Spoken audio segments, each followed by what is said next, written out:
Thanks for joining us and watching this video by the Los Angeles Housing and Community Investment Department.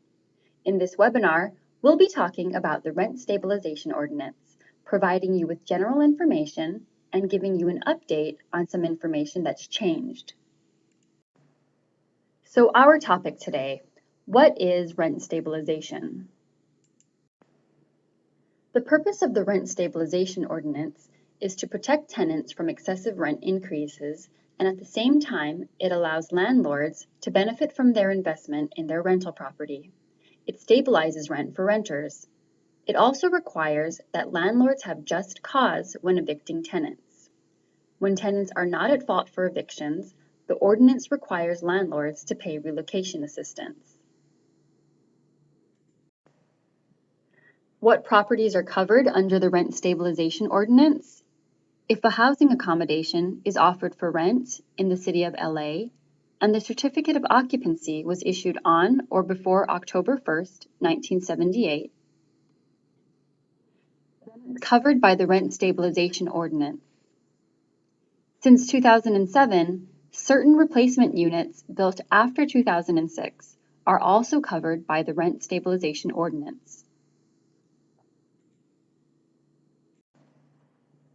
The RSO currently covers about 638,000 housing units on 118,000 properties. These units include condos, co-ops, rooming houses, mobile home parks, hotels, and motels. While the Rent Stabilization Ordinance certainly applies to a lot of properties, it does not apply to properties that have one detached single-family dwelling on a lot and certain affordable housing units that are exempt.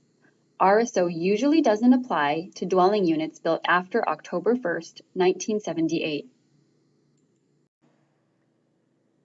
The Rent Stabilization Ordinance does not apply to luxury units approved by HCIDLA, hotel and motel rooms occupied less than 30 days, and rental units in commercial buildings that have been converted and rented for the first time as residential units after October 1st, 1978.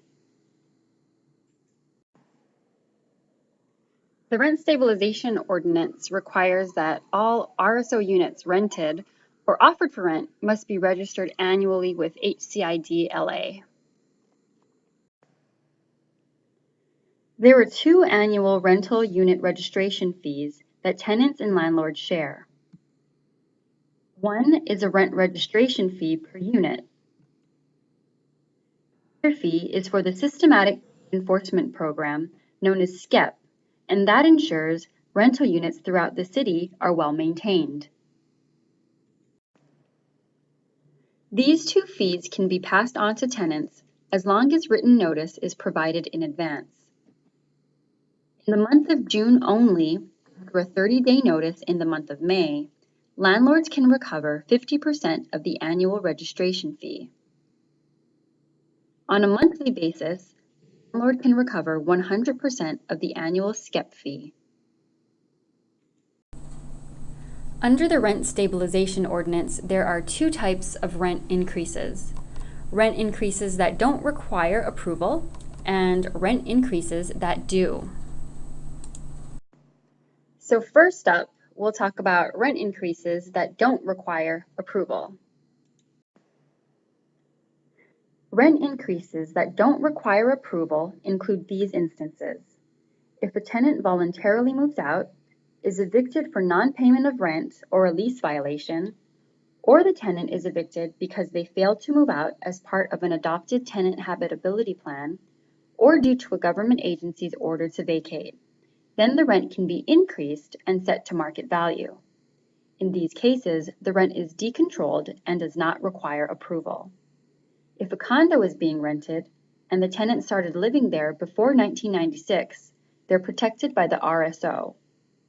But once a pre-1996 tenant vacates, the owner can increase the rent without approval and set it to market value. Approval is not required when increasing rent based on the annual allowable rent increase. This amount is set annually based on the Consumer Price Index and may be added to both rent and the security deposit. The landlord also has the right to add on an additional amount for gas and/or electricity. These rates change annually, so it's a good idea, again, to check with the HCIDLA on the current rates. Since we mentioned security deposits, it's also important to know that security deposits can earn interest if a landlord holds the deposit for at least 1 year. In determining the interest rate, landlords may provide copies of bank statements and pay the actual rate of interest earned to the tenant. As in the previous slide, this rate changes annually, so be sure to check in with HCIDLA for the current rate. Under the Rent Stabilization Ordinance, landlords can increase rent without approval when an additional tenant moves in. Landlords can increase rent within 60 days of learning about the additional tenant. One caveat to this is that there is no increase for the first child added to the existing tenancy.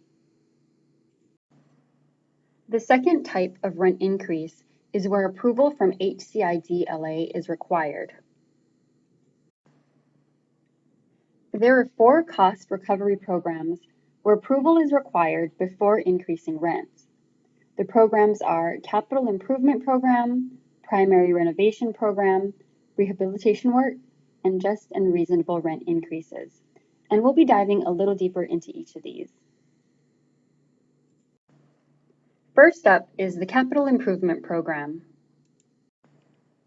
The Capital Improvement Program refers to when a landlord is planning to make improvements to the rental unit or the common areas, and the improvement will last 5 years or more.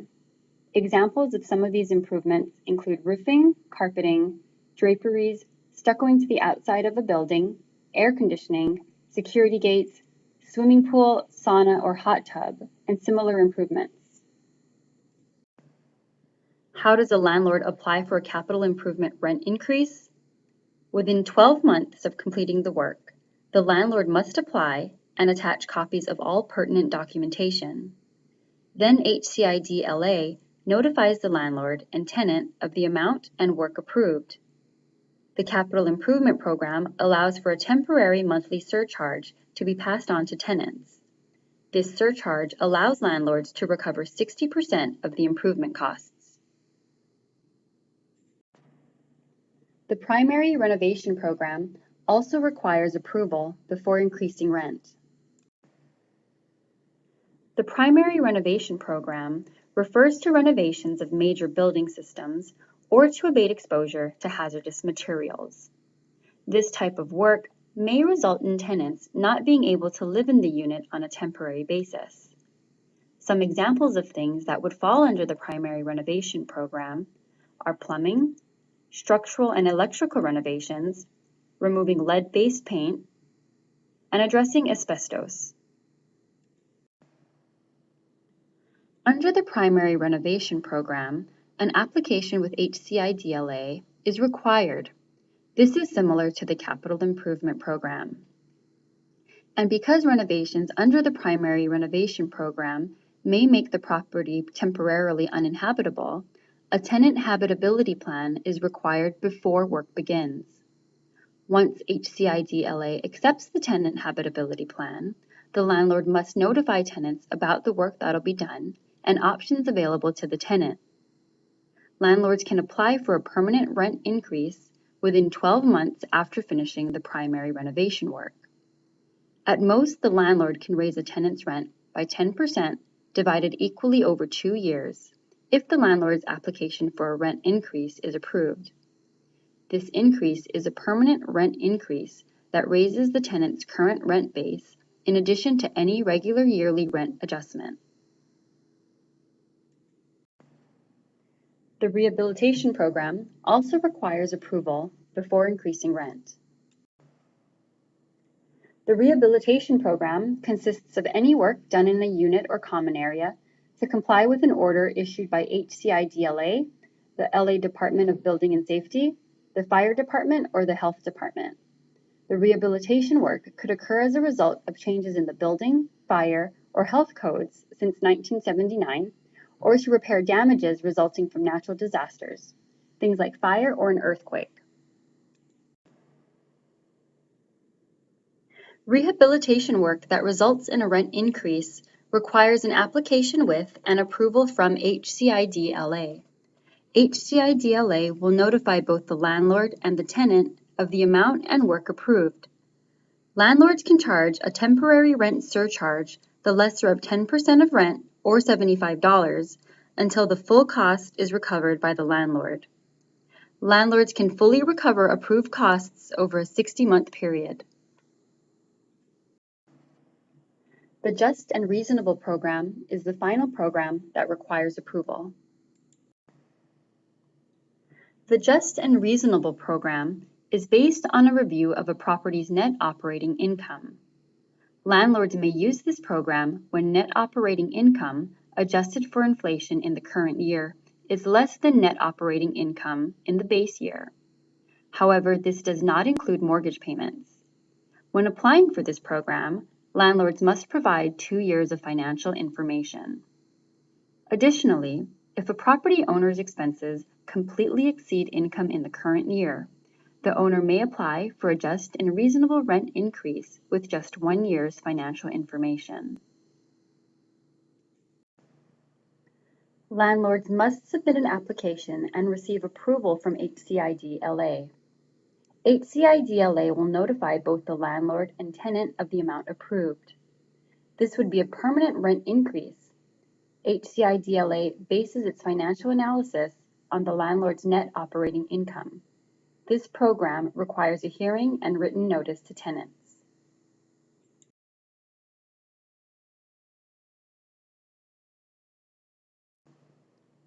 To review, the 4 programs that require approval before increasing rent are the Capital Improvement Program, Primary Renovation Program, Rehabilitation Work, and Just and Reasonable Rent Increases. A reduction of housing services previously provided is considered an illegal rent increase. Habitability issues that tenants or landlords have are handled through code enforcement. So what about evictions? The Rent Stabilization Ordinance includes 2 types of evictions: evictions where the tenant is at fault and evictions where the tenant is not at fault. Examples of evictions where the tenant is at fault include when a tenant does not pay rent, violates part of the lease, or is acting as a nuisance. So that's if the tenant is causing damage to the rental unit or common areas, or is severely interfering with the comfort and safety of other tenants. At-fault tenant evictions include instances where the tenant is allowing the rental unit to be used for illegal purposes, including drug activity and gang activity.